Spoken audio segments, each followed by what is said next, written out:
এর সঙ্গে রাজনীতির সংশ্লিষ্টতা নিয়ে গবেষণা করার আপাতত কোনো প্রয়োজন আছে বলে আমি মনে করি না। প্রধানমন্ত্রী বঙ্গবন্ধু কন্যা দেশে নেই। ঐতিহাসিক ৭ই মার্চ এটা আমাদের ইতিহাসের এক গুরুত্বপূর্ণ দিবস।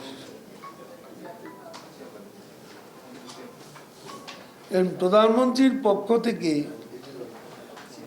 ৭ই মার্চে তার পরিবারের পক্ষ থেকে প্রাতোয়ার মুজিব সিদ্দিক ববি ফুল দিয়েছে। এটা তিনি ছিলেন না, কিন্তু এই দিনটাকে তিনি কতটা গুরুত্ব দেন এটা তারই প্রমাণ।